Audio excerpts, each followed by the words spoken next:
주일 6부예배 나오신 여러분을 주님의 이름으로 환영하고 축복합니다.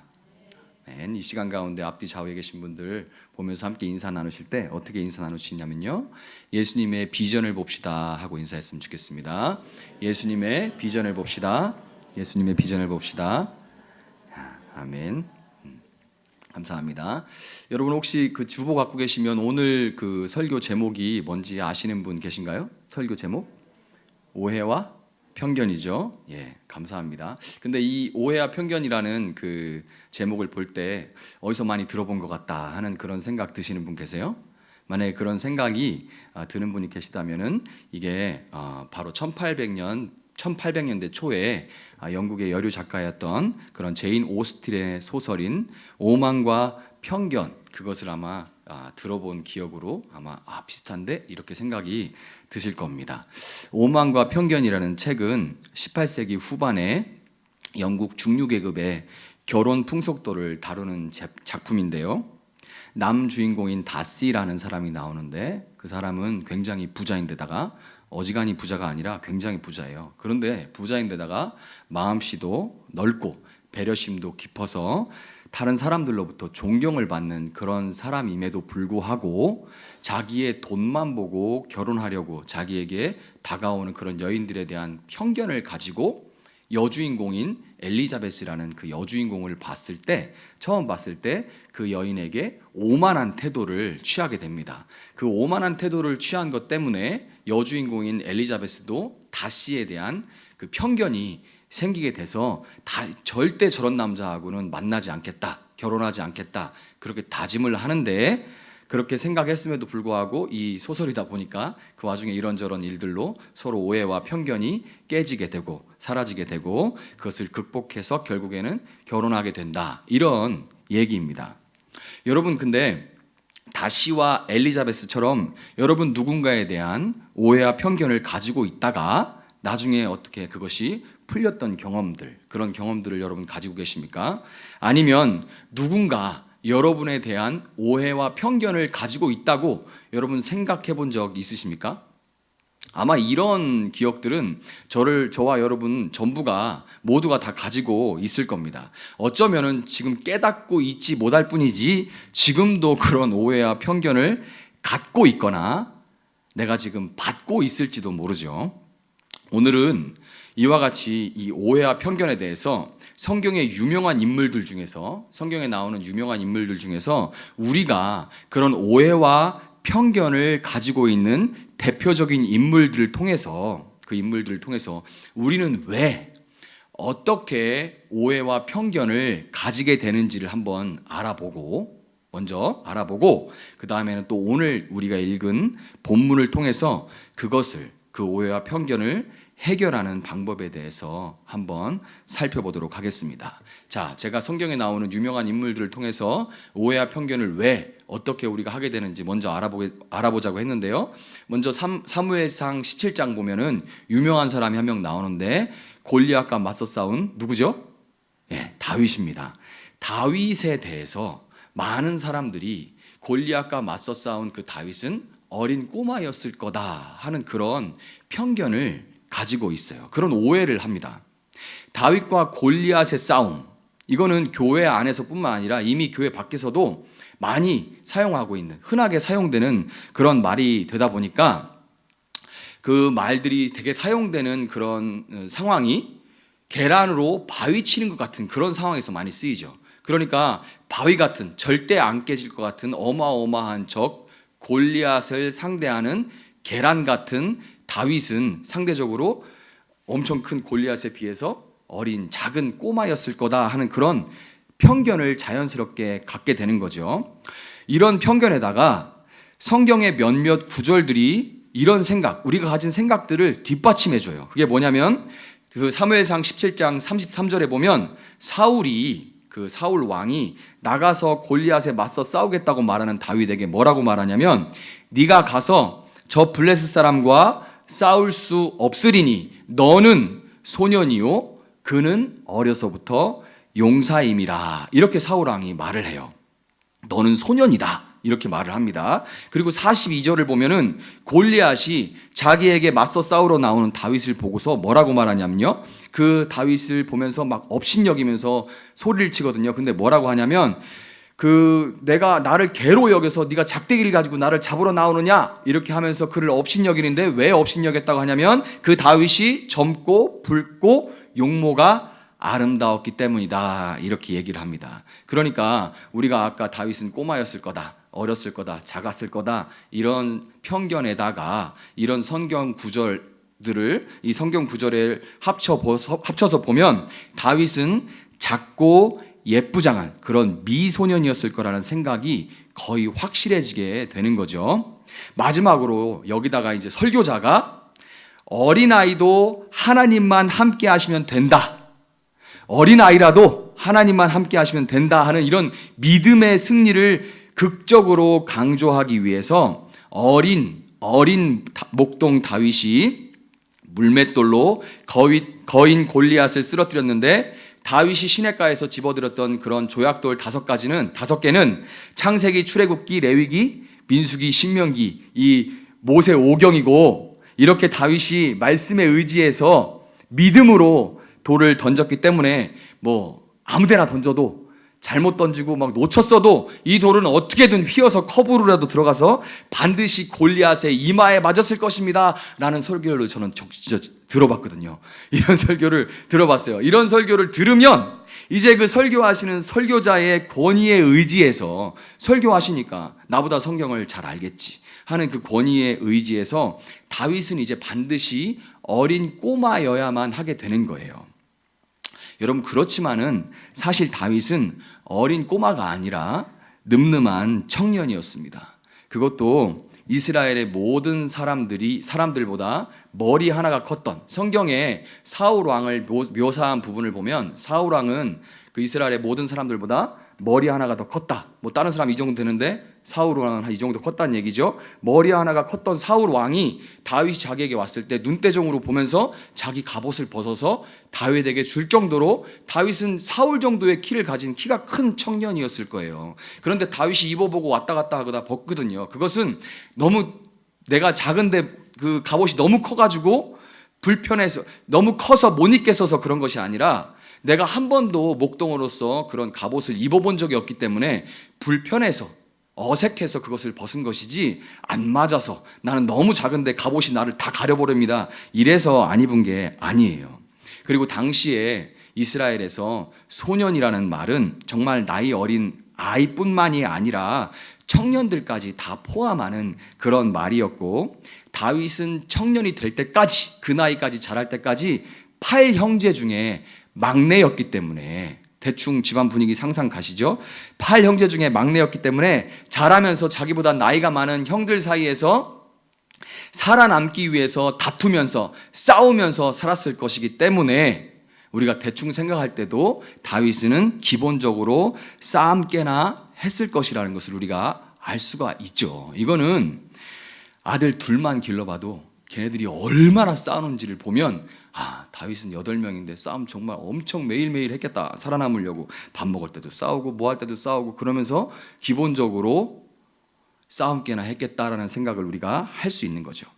다윗이 골리앗을 쓰러뜨렸을 때 사용했던 그 물매라는 무기는, 물매는 목동들이 그냥 짐승들을 쫓아낼 때만 쓰던 그런 도구가, 별 볼 일 없는 도구가 아니라, 이 물매라는 것은 시속 130km, 빠른 것은 한 190km 정도, 약 190km 정도의 속도로 날아가는, 상상이 안 가시죠? 야구할 때 제일 지금 지구상에서 빠르게 던지는 야구 선수가 한 160 조금 넘는 정도의 속도를 가지고 있거든요. 근데 그거보다 훨씬 빠른 속도로 돌멩이가 날아가는 거죠. 그 130, 빠르게는 190km 정도의 속도로 날아가서 대충 한 200m 정도 밖에 있는 목표물을 맞출 수 있는 그런 무기였고, 최대 사거리가 최대한 400m 정도 날아갈 수 있는 그런 활과 버금가는 아주 훌륭한 원거리 전쟁 무기였습니다. 다윗은 멀리서 투구를 쓴 골리앗에 가려지지 않은 이마를 맞출 정도로 물매의 달인이었고, 무거운 갑옷과 무거운 무기를 들고 느릿느릿 덩치가 산만하니까 느릿느릿 걸어오는 골리앗에 맞서서 빠르게 움직이면서 원거리 공격으로 5번 정도 공격을 하면 나에게 승산이 있을 것이라는 그런 훌륭한 전략을 가지고 있던 그런 청년이었어요. 그러니까 다윗은 믿음과 함께 그의 신체적인 그리고 지략 그리고 무기를 사용하는 능력에서 골리앗에 맞설 그런 실력을 갖춘 청년이었고, 하나님은 다윗의 믿음과 함께 다윗의 실력을 사용해서 위기에 빠진 이스라엘을 구원하셨던 것입니다. 여러분, 제가 하나님께서 이렇게 일하셨다고 말씀을 드리면 아무것도 못하는 꼬마 목동을 사용하셨다는 것보다 신비감과 은혜가 떨어지나요? 제가 이렇게 설명을 하면 막 갑자기 막 그런 신비감들이 확 떨어지고 은혜 뚝 떨어져요, 이렇게 생각이 드시나요? 저는 아닙니다. 저는 오히려 그동안 오해와 편견으로 인해서 깨닫지 못했던 진리를 깨닫고 구원 사역을 위해서, 하나님의 구원 사역을 위해서 쓰임 받을 수 있는 저만의 무기를 갈고 닦고 싶은 그런 동기부여가 저에게 일어납니다. 이게 다윗이라는 사람에 대한 우리가 가지고 있는 오해와 편견이고요. 또 그 다음으로 많은 오해와 편견을 받고 있는 인물은 바로 요한복음 4장의 사마리아 여인입니다. 그 우물가의 여인 있죠. 사마리아 여인입니다. 우리는 대개 이 사마리아 여인을 남편을 5명이나 갈아치운 음란한 여인이라는 그런 오해를 우리는 그 여인에 대해서 가지고 있습니다. 이런 오해를 우리가 하게 된 것은, 우리는 오해를 그 여인에 대해서 가지고 있는 것은 먼저 사마리아라는 것과 여인이라는 그 두 단어 때문에 그래요. 사마리아 여인, 우리가 쉽게 사마리아 여인이라고 부르잖아요. 근데 벌써 거기서 오해와 편견이 우리에게 다가오는 거예요. 우리에게 마음에 생겨버리는 거예요. 오해와 편견이. 사마리아 그리고 여자.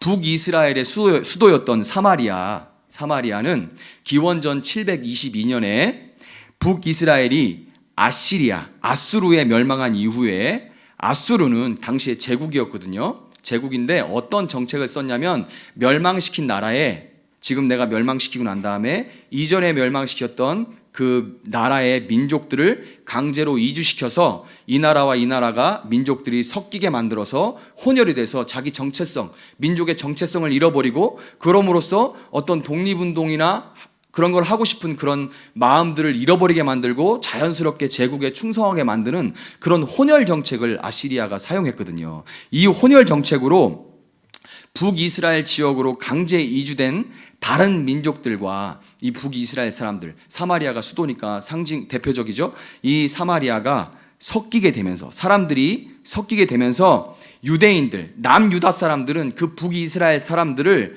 잡종으로 취급하면서 굉장히 멸시를 했습니다. 그러니까 지역적인 편견이 벌써 사마리아라는 말에 들어가 있는 거죠. 이런 지역적인 편견이 여인이라는 성적인 편견과 섞이면서 요한복음 4장 18절에서 예수님이 사마리아 여인에게 너에게 남편 5이 있었고 지금 있는 자도 네 남편이 아니니 네 말이 참되도다, 이렇게 예수님이 하신 그 말씀은 그 여인의 지독한 남성 편력 때문일 거라고 우리가 해석하게 되는 거예요. 그 여인을 사마리아 여인이라고 부를 때부터 우리는 그 여자는 음란한 여자일 거다라는 편견을 갖게 되는 겁니다. 이런 편견에다가 성경의 한 구절이 우리가 가진 이런 오해와 편견에 힘을 실어주는데요. 그 구절이 바로 요한복음 4장 6절입니다. 4장 6절에 이런 구절이 있어요. 예수께서 길 가시다가 피곤하여 우물 곁에 그대로 앉으시니 때가 6시쯤 되었더라, 이런 구절이 있습니다. 6시는 많이 들어보셨을 겁니다. 6시는 유대인들의 시간으로 환산하면 정오 무렵입니다. 낮 12시 정오 무렵입니다. 정오는 한국에서도 굉장히 뜨거운 시간대죠. 오늘 정오에 혹시 나가보신 분 계십니까? 타 죽죠.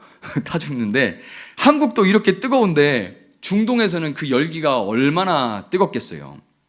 그러니까 그 시간에 우물에 물 들어올 사람은 아무도 없는 게 당연합니다. 그러니까 자연스럽게 이 사마리아 여인은 우리가 가진 그 편견 뭐예요? 음란한 여자다. 그러니까 음란한 행실로 인해서 마을에서 공공연하게 손가락질을 받고 다른 사람들의 이목을 피해서 수군거리니까 그 이목을 피해서 한낮에 물을 뜨러 나온 여인이 되는 겁니다. 여기다가 결정적으로 설교자가, 나보다 말씀을 잘한다고 생각하는 설교자가 예수님의 은혜를 극적으로 강조하기 위해서 예수님이 갈릴리로 가시는 길에 오직 남편을 5이나 두고 지금은 또 다른 남자와 살고 있을 정도로 갈증을 해소하실 수 없는 세상에 헛되고 헛된 것들을 쫓는 그런 사마리아 여인 한 사람, 그 한 사람을 구원하기 위해서 일부러 유대인들은 절대로 통과하지 않는 사마리아 땅을 통과해 가시고, 그리고 땡볕에 그 여인보다 먼저 우물에 도착해서 그 땡볕에 그 여인을 기다리고 계셨다. 이렇게 설교자가 설교를 하면 이 사마리아 여인에 대한 오해는 마침내 기정사실이 돼버리는 거예요. 여러분, 그렇지만은 예수님께서 누가복음 10장에 말씀하신 선한 사마리아인의 비유에 나오는 그 사마리아인이 어디를 통과하냐면, 지금 어디를 통과하고 있다 그 강도 만난 자를 도와주냐면 바로 여리고 가는 길. 그 여리고는 유대 땅입니다. 사마리아인이 유대 땅을 통과하고 있는 거예요. 여기서 우리가 볼 수 있는 것처럼 이 유대인들이 사마리아 땅을 통과하고 사마리아인들이, 북이스라엘인들이 유대 땅을 통과하는 것은 절대로 하지 않는 일이 아니라 당시에 흔하게 일어나는 일이었습니다.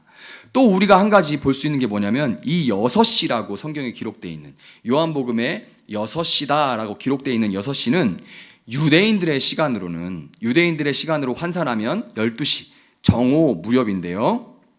사도 요한이 복음서를 기록해서 요한복음을 기록했을 때 읽었으면 좋겠다라고 생각하고 그 글을 기록한 그 대상자들이, 첫 번째 대상자였던 이방 기독교인들이 사용하고 있던 로마 시간으로는 말 그대로, 글자 그대로 아침 6시 아니면 저녁 6시입니다. 아침 6시 아니면 저녁 6시예요. 요한복음 19장 14절을 보면 이런 구절이 있습니다. 사도 요한이 기록한 거예요. 이 날은 6월절의 준비일이요, 때는 제6시라. 빌라도가 유대인들에게 이르되 보라, 너희 왕이로다. 이런 구절이 있습니다. 같은 저자인 사도 요한이 기록한 거예요. 이 구절을 보면 사도 요한은 빌라도 총독이 예수님에게 십자가형을 언도한 것이 새벽이다, 제6시라고 이야기를 하는데요. 이 동일한 내용을 유대인들을 대상으로 기록한 사도 마태가 마태복음 27장 1절에서 기록한 것을 보면 이 빌라도가 예수님에게 십자가형을 언도한 시간은 정확하게 6시라고는 안 하지만 새벽이다, 이렇게 얘기를 합니다. 새벽이다. 그러니까 이거 두 개를 같이 보면 우리는 사도 요한이 로마 시간을 사용했다는 것을 알 수가 있는 거죠. 사도 요한이 로마 시간대를 사용해서 글을 썼다는 것을 알 수가 있는 거예요. 그러니까 사마리아 여인은 아침이나 저녁 6시에 물을 뜨러 우물에 나온 거죠. 낮 정오가 아니고요. 6시나 아침이나 저녁에 나온 건데 예수님이 길을 가시다가 피곤했다라고 요한복음 4장에 기록되어 있는 것을 보면 이 여인은 사람들을 피하기는커녕 사람들이 물들어 제일 많이 나오는 저녁 6시경에 그 사람들과 함께 물을 길었던 겁니다. 여러분, 지금도 그런 경향이 남아 있지만 당시 사회는 절대로 여자가 먼저 이혼합시다, 이혼해줘요 라고 얘기할 수가 없는 그런 사회였어요. 남자들은 밥을 못한다고, 못생겼다고 이혼할 수 있습니다. 이건 제가 지은 말이 아니고 실제로 밥 못한다고, 못생겼다고 이혼할 수 있었어요, 남자들은. 그런데 여인들은 절대로 이혼하자고 먼저 말할 수가 없는 그런 강력한 남성 중심의 사회였기 때문에 사실 이 사마리아 여인은 첫 번째 남편에게 이혼당한 이후에 여자 혼자서는 살아갈 수 없다는 그 약점을 잡고 그 여인을 성적으로만 이용하다가 버려버린 남자들에게 철저하게 유린당한, 사회적인 약자요, 피해자인 거예요. 이 사마리아 여인은. 여러분, 이렇게 볼 때 요한복음 4장의 사마리아 여인은 요한복음 그 한 장 앞에인 요한복음 3장에 나오는 남자이고 정치인이자 학자요, 많이 배운 학자요, 부자였던 니고데모라는 기득권자이자 가해자와 대조되면서 예수님은 이렇게 타락해서 병든 세상에 가해자와 피해자가 되어서 정말 물고 뜯는 가운데 공허함과 목마름을 느끼는 사람들을 구원하기 위해서 이 땅에 오셨다는 복음의 정수를 설명해 주는 역할을 맡고 있는 것이 바로 사마리아 여인인 것입니다. 여러분, 정말 놀라운 복음의 비밀이잖아요. 그런데 이런 놀라운 구원의 메시지가 어쩌다가 오해받고 가려지게 됐을까요? 다윗과 제가 두 인물, 다윗과 사마리아 여인의 이야기를 말씀드렸는데, 이 두 인물을 통해 볼 때 우리가 이렇게 오해와 편견을 가지게 된, 어떻게 또 왜 가지게 되었냐면, 그것은 우리가 가진 편견과 그 다음에 왜곡된 정보, 그리고 권위자, 소위 전문가라고 하는 사람들의 말을 너무 비판 없이 수용하는 그런 태도 때문에 우리가 오해와 편견을 가지게 됐다는 것을 우리가 알 수가 있습니다. 지금은 어느 정도 수그러들었지만 우리 사회는 여전히 전라도가 어떠니 경상도가 저쩌니 하는 그런 지역에 대한 편견이 아직도 넘쳐나죠. 여러분, 저는 충청도 사람인데 충청도 하면 어떤 생각이 뭐가 떠오르세요? 충청도 하면 전라도, 경상도, 저는 충청도 사람인데요. 다 편견들이 있죠. 충청도 하면 뭐가 떠오르세요? 말이 느리고 뭔 생각하는지 속을 모르겠다. 이게 이제 충청도 사람들이 가지고 있는 일반적인 편견입니다. 그런데 여러분, 제가 말이 느린가요? 여기 있는 분들 중에 저보다 말 빠른 사람 별로 없을 겁니다. 저는 막 말하다가 뒷말이 앞말을 잡아먹을 때도 있어요. 말이 빨라가지고. 거기다가 저는 속도 너무 빤히 들여다 보여가지고 목회할 때 좀 이렇게 숨기고 이래야 되는데 너무 속이 빤히 들여 보여가지고 목회하기도 쉽지 않은 사람입니다. 그런데 여러분, 우리는 이게 아닌데도 불구하고 이런 지역적 편견을 가지고 있죠. 근데 이거는 비단 지역적인 편견뿐만이 아니라 전과자에 대한, 그리고 고아에 대한, 편부 편모에 대한, 그리고 미혼모에 대한, 그리고 과부와 다문화 가정에 대해서 등등 정말 수많은 대상들을 향해서 우리가 헤아릴 수 없는 정도의 그런 대상들에 대해서 우리가 편견들을 가지고 있죠.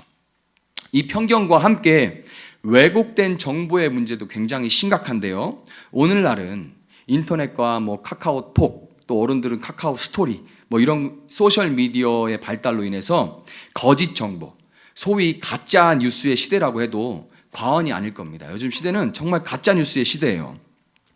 출처도 알 수 없는 각종 괴담, 음모론 등이 전파와 함께 빛의 속도로 서로에게 옮겨지고 있고, 그럴듯한, 아예 말이 안 되면은 속지도 않겠는데 아주 그럴듯한 그런 내용들을 계속해서 읽다 보면 우리는 어느새 저녁 6시를 정오라고 굳게 믿어버리는 그런 안타까운 상태에 빠지게 되는 것입니다.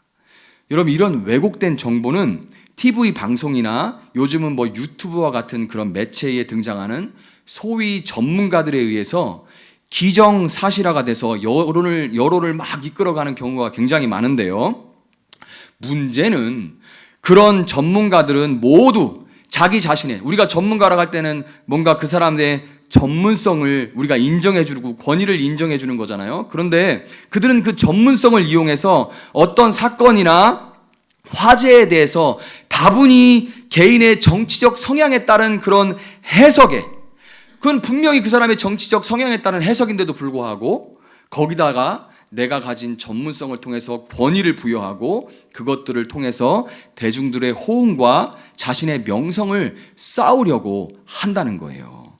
이런 형편이기 때문에 전문가들이라는 이유만으로 그들의 말을 비판 없이 권위를 부여하면 사마리아 여인은 우리 주위에서 흔히 볼 수 있는 평범한 약자들에서 한순간에 음탕한 여인으로 둔갑될 수도 있는 겁니다.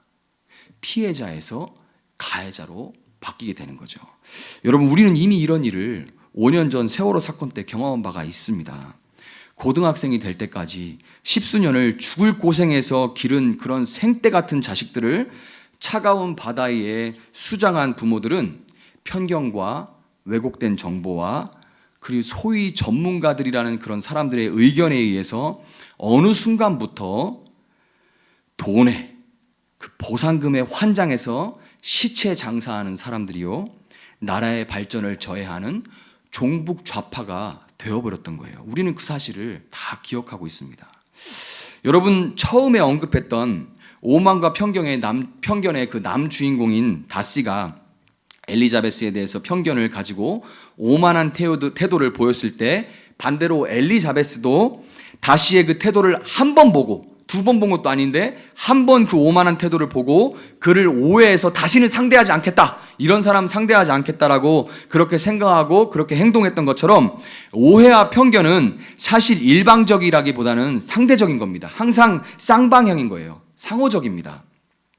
사마리아 여인에 대해서 우리가 편견을 가지고 있는 것처럼 사마리아 여인 역시 예수님에 대한 편견을 가지고 있었습니다. 요한복음 4장 9절을 보면 사마리아 여인은 물을 좀 달라고 하는 예수님에게 당신은 유대인으로서 어찌하여 사마리아 여자인 나에게 물을 달라 하나이까 하고 그렇게 반응을 해요. 그러니까 우리가 뭘 볼 수 있어요? 사마리아 여인 역시 유대인은 거만하다 하는 그런 편견을 가지고 있었고, 모르는 남자인 예수님이 자기에게 대뜸 말을 걸어오는 것을 보니까 이 남자도 나를 거쳐갔던 그 남자들처럼 나에게 지금 수작을 걸고 있는 것이 분명하다, 그런 오해를 하고 있었던 것입니다. 중동의 눈으로 본 예수라는 책의 저자인 베일리는 이 사마리아 여인의 대답, 어찌하여 사마리아인 여자인 나에게 물을 달라 하십니까 하는 그 대답에는 물 말고 다른 꿍꿍이가 더 있죠? 당신 지금 나한테 물 말고 다른 꿍꿍이가 더 있죠? 하는 그런 감춰진 의미가 담겨 있다고 그 저자는 이야기를 합니다. 사마리아 여인 역시 편견과 오해로 인해서 지금 자기 눈앞까지 찾아와서 내미는 구원의 손길을 거의 놓칠 뻔했던 것입니다. 여러분, 이와 같이 타락해서 부패하고 변질된 이 세상에서 우리 모두는 오해와 편견에 사로잡혀 있다는 것을 부정할 수가 없죠. 이렇게 우리가 부정할 수가 없기 때문에 하나님께서 오늘 본문을 통해서 제시하시는 해결책이 너무나도 소중한 거예요. 오늘 본문에 등장하는 두 인물이 있습니다. 누구죠? 아나니아와 사울이 있습니다. 아나니아와 사울이 있는데 이 두 인물은 모두 편견과 오해에 완전히 사로잡혀 있던 사람들입니다. 아나니아는 사울을 직접 만난 것도 아닌데 사울에 대한 소문을 통해서 그가 사람에게 해를 끼치는 것을 거리끼지 않고 정말 즐기는 살기등등한 잔인한 사람이라는 편견을 아나니아는 가지고 있었죠. 사울은 반대로 아나니아를 포함한 주의 이름을 부르는 모든 사람들, 그러니까 예수 믿는 사람들이죠, 기독교인들을 사람이 죽었다가 살아났다는 허무맹랑한 그런 이단 사설을 전파하는 그런 무리라는 오해를 사울은 가지고 있었어요. 여러분, 이와 같이 자기 생각과 편견에 사로잡혀 있던 아나니아와 사울을 예수님이 오늘 본문에서 어떻게 바꾸셔요? 어떻게 바꾸십니까? 예수님은 아나니아와 사울 모두에게 각자에게 환상을 보여주셨습니다. 예수님은 환상을 통해 사울을 잔인한 살인자요 핍박자라고만 생각하고 그렇게만 보고 있던 아나니아에게 사울이 그의 열정을 잘못된 방향으로 지금 사용하고 있을 뿐이지, 사실은 예수님의 이름을 이방인과 임금들과 이스라엘 자손들에게 전하기 위해서 택한 나의 그릇이다, 이렇게 말씀하시고 아나니아에게 보여주심으로써 아나니아가 정말 이 사람은 살인자요 핍박자요 잔인한 사람이라고 보고 있던 그 편견에서 그의 시각을 바꿔주셨다는 것을 우리가 알 수가 있습니다. 예수님은 아나니아에게 환상을 보여주시는 동시에 찬란한 빛 가운데 눈이 멀어서 지금 다메섹의 집가라는 거리에 살던 유다라는 사람의 집에서 기도하고 있던, 누워 있었겠죠, 누워서 기도하고 있던 사울에게 아나니아라고 하는 사람이 들어와서 자기에게 안수해서 다시 보게 하는 환상을 보여주셨고, 또한 사울이 예수님의 이름을 위해서 얼마나 고난을 받을 것인가를 보여주셨습니다. 여러분, 사실 사울이 기독교인을 핍박했던 것은 정통 유대인이요, 그리고 율법에 능통한 바리새인이었던 사울은 신명기 21장 23절의 말씀, 그 율법, 나무에 달린 자마다 저주 아래 있는 자다, 이 율법이 있거든요. 이 율법을 명확하게 알고 있던 사울로서는 지금 자기 죄로 인해서 저주받아서 나무 십자가에 달려 죽은 예수를 따라다니는 그 이단자들을 도저히 용납할 수가 없었기 때문에 그렇게 기독교인을 핍박했던 건데요.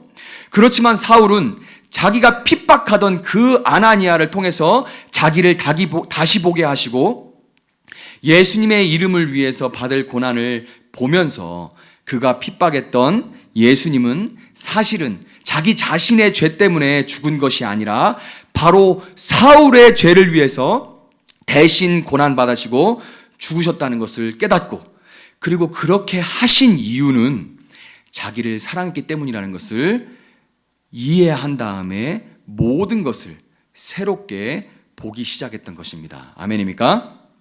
여러분, 이것이 바로 진정한 환상, 영어로 이 환상이 비전이거든요. 이 환상, 비전의 진정한 의미인 거예요. 비전이라는 것은 내 욕망을 수치화해서 목표로 정하고 아직 보이지 않는 그 목표가 보일 때까지 열심히 그걸 성취하기 위해서 달려가는 것이 아니라 주님이 보여주시는 것을 따라서 내가 가진 오해와 편견과 왜곡된 정보, 그리고 잘못된 권위에 대한 모든 맹종을 다 내려놓는 것이 참된 비전이라는 것을 여러분 믿으시기를 주님의 이름으로 축원합니다. 오늘 본문 18절은 이것을 뭐라고 묘사하냐면요, 즉시 사울의 눈에서 비늘 같은 것이 벗어져 다시 보게 된지라, 이렇게 표현합니다. 여러분, 우리는 얼마나 많은 오해와 편견의 비늘들로 눈이 흐려져서 다른 사람을 판단하고 정죄하면서 그들을 통해 이루고자 하시는 하나님의 그 놀라운 구원 계획을 우리가 막아서고 있습니까? 지금 속썩이는 모습만을 보면서 자식을 판단하고 그들의 변화 가능성을 여러분 정죄하고 있지는 않으십니까?